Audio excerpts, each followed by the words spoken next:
4 years ago, a security researcher, or as most people would call it, a hacker, found a way to literally make ATMs throw money at him. His name was Barnaby Jack. And this technique was later called jackpotting in his honor. I'm here today because I think we actually need hackers. Barnaby Jack could have easily turned into a career criminal or a James Bond villain with his knowledge. But he chose to show the world his research instead. He believed that sometimes you have to demo a threat to spark a solution. And I feel the same way. That's why I'm here today. We are often terrified and fascinated by the power hackers now have. They scare us. But the choices they make have dramatic outcomes that influence us all. So I am here today because I think we need hackers. And in fact, they just might be the immune system for the information age. Sometimes they make us sick, but they also find those hidden threats in our world, and they make us fix it. I knew that I might get hacked for giving this talk. So let me save you the effort. In true TED fashion, here's my most embarrassing picture. But it would be difficult for you to find me in it, because I'm the one who looks like a boy, standing to the side. I was such a nerd back then that even the boys on the Dungeons and Dragons team wouldn't let me join. This is who I was. And this is who I wanted to be. Angelina Jolie. She portrayed acid burn in the '95 film Hackers. She was pretty and she could rollerblade. But being a hacker, that made her powerful. And I wanted to be just like her. So I started spending a lot of time on hacker chat rooms and online forums. I remember one late night, I found a bit of PHP code. I didn't really know what it did, but I copy-pasted it and used it anyway to get into a password-protected site like that. Open Sesame. It was a simple trick, and I was just a script kiddie back then. But to me, that trick, it felt like this. Like I had discovered limitless potential in my fingertips. This is the rush of power that hackers feel. It's geeks just like me discovering they have access to superpower, one that requires the skill and tenacity of their intellects, but thankfully, no radioactive spiders. But with great power comes great responsibility. And we all like to think that if we had such powers, we'd only use them for good. But what if you could read your ex's emails? Or add a couple zeros to your bank account? What would you do then? Indeed, many hackers do not resist those temptations. And so they are responsible in one way or another to billions of dollars lost each year to fraud, malware, or plain old identity theft, which is a serious issue. But there are other hackers, hackers who just like to break things. And it is precisely those hackers that can find the weaker elements in our world and make us fix it. This is what happened last year when another security researcher called Kyle Lovett discovered a gaping hole in the design of certain wireless routers like you might have in your home or office. He learned that anyone could remotely connect to these devices over the internet and download documents from hard drives attached to those routers. No password needed. He reported it to the company, of course, but they ignored his report. Perhaps they thought universal access was a feature, not a bug. Until 2 months ago, when a group of hackers used it to get into people's files. But they didn't steal anything. They left a note. Your router and your documents can be accessed by anyone in the world. Here's what you should do to fix it. We hope we helped. By getting into people's files like that, yeah, they broke the law. But they also forced that company to fix their product. Making vulnerabilities known to the public is a practice called full disclosure in the hacker community. And it is controversial, but it does make me think of how hackers have an evolving effect on technologies we use every day. This is what Khalil did. Khalil is a Palestinian hacker from the West Bank, and he found a serious privacy flaw on Facebook, which he attempted to report through the company's bug bounty program. These are usually great arrangements for companies to reward hackers disclosing vulnerabilities they find in their code. Unfortunately, due to some miscommunications, his report was not acknowledged. Frustrated with the exchange, he took to use his own discovery to post on Mark Zuckerberg's wall. This got their attention, all right, and they fixed the bug. But because he hadn't reported it properly, he was denied the bounty usually paid out for such discoveries. Thankfully for Khalil, a group of hackers were watching out for him. In fact, they raised more than $13,000 to reward him for this discovery, raising a vital discussion in the technology industry about how we come up with incentives for hackers to do the right thing. But I think there's a greater story here still. Even companies founded by hackers, like Facebook was, still have a complicated relationship when it comes to hackers. And so for more conservative organizations, it is going to take time and adapting in order to embrace hacker culture and the creative chaos that it brings with it. But I think it's worth the effort, because the alternative, to blindly fight all hackers, is to go against a power you cannot control at the cost of stifling innovation and regulating knowledge. These are things that will come back and bite you. It is even more true if we go after hackers that are willing to risk their own freedom for ideals like the freedom of the web. Especially in times like this, like today even, as governments and corporates fight to control the internet. I find it astounding that someone from the shadowy corners of cyberspace can become its voice of opposition, its last line of defense even.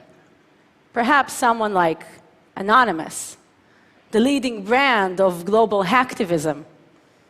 This universal hacker movement needs no introduction today, but 6 years ago, they were not much more than an internet subculture dedicated to sharing silly pictures of funny cats and internet trolling campaigns. Their moment of transformation was in early 2008, when the Church of Scientology attempted to remove certain leaked videos from appearing on certain websites. This is when Anonymous was forged out of the seemingly random collection of internet dwellers. It turns out the internet doesn't like it when you try to remove things from it. And it will react with cyber attacks and elaborate pranks, and with a series of organized protests all around the world, from my hometown of Tel Aviv to Adelaide, Australia. This proved that Anonymous, and this idea, can rally the masses from the keyboards to the streets. And it laid the foundations for dozens of future operations against perceived injustices to their online and offline world. Since then, they've gone after many targets. They've uncovered corruption, abuse. They've hacked popes and politicians. And I think their effect is larger than simple denial of service attacks that take down websites or even leak sensitive documents. I think that, like Robin Hood, they are in the business of redistribution. But what they're after isn't your money. It's not your documents. It's your attention. They grab the spotlight for causes they support, forcing us to take note, acting as a global magnifying glass for issues that we are not as aware of, but perhaps we should be. They have been called many names, from criminals to terrorists, and I cannot justify their illegal means. But the ideas they fight for are ones that matter to us all. The reality is, hackers can do a lot more than break things. They can bring people together. And if the internet doesn't like it when you try to remove things from it, just watch what happens when you try to shut the internet down. This took place in Egypt in January 2011. And as President Hosni Mubarak attempted a desperate move to quash the rising revolution on the streets of Cairo, he sent his personal troops down to Egypt's internet service providers and had them physically kill the switch on the country's connection to the world overnight. For a government to do a thing like that was unprecedented. And for hackers, it made it personal. Hackers like the Telecomics Group were already active on the ground, helping Egyptians bypass censorship using clever workarounds like Morse code and ham radio. It was high season for low tech, which the government couldn't block. But when the net went completely down, Telecomics brought in the big guns. They found European service providers that still had 20-year-old analog dial-up access infrastructure. They opened up 300 of those lines for Egyptians to use, serving slow but sweet internet connection for Egyptians. This worked. It worked so well, in fact, one guy even used it to download an episode of How I Met Your Mother. Yeah. But while Egypt's future is still uncertain, when the same thing happened in Syria just 1 year later, Telecomics were prepared with those internet lines.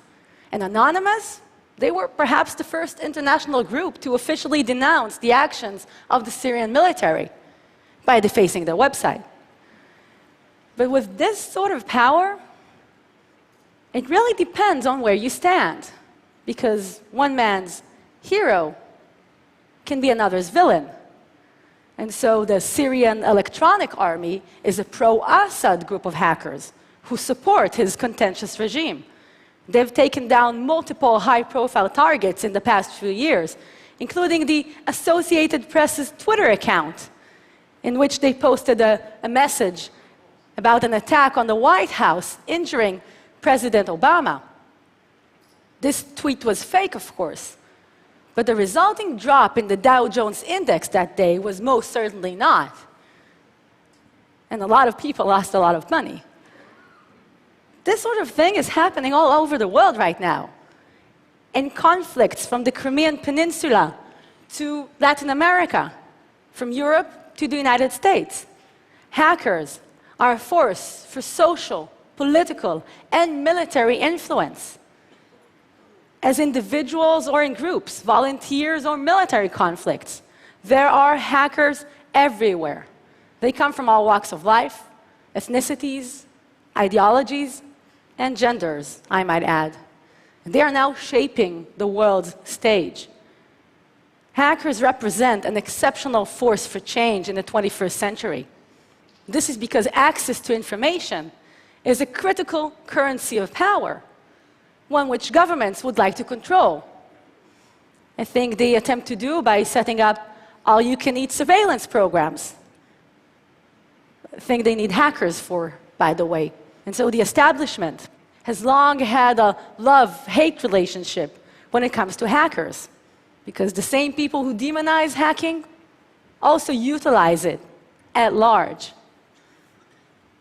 2 years ago, I saw General Keith Alexander. He's the NSA director and US cyber commander. But instead of his 4-star general uniform, he was wearing jeans and a t-shirt. This was a DEF CON, the world's largest hacker conference. Perhaps like me, General Alexander didn't see 12,000 criminals that day in Vegas. I think he saw untapped potential. In fact, he was there to give a hiring pitch. In this room right here, he said, is the talent our nation needs. Well, hackers in the back row replied, then stop arresting us. Indeed, for years, hackers have been on the wrong side of the fence. But in light of what we know now, who is more watchful of our online world, The rules of the game are not that clear anymore. But hackers are perhaps the only ones still capable of challenging overreaching governments and data hoarding corporates on their own playing field. To me, that represents hope. For the past 3 decades, hackers have done a lot of things, but they have also impacted civil liberties, innovation, and internet freedom. So I think it's time we take a good look at how we choose to portray them. Because if we keep expecting them to be the bad guys, how can they be the heroes too? My years in the hacker world have made me realize both the problem and the beauty about hackers. They just can't see something broken in the world and leave it be. They are compelled to either exploit it or try and change it. And so they find the vulnerable aspects in our rapidly changing world. And they make us, they force us to fix things or demand something better. And I think we need them to do just that. Because after all, it is not information that wants to be free. It's us. Thank you very much. Thank you. Hack the planet!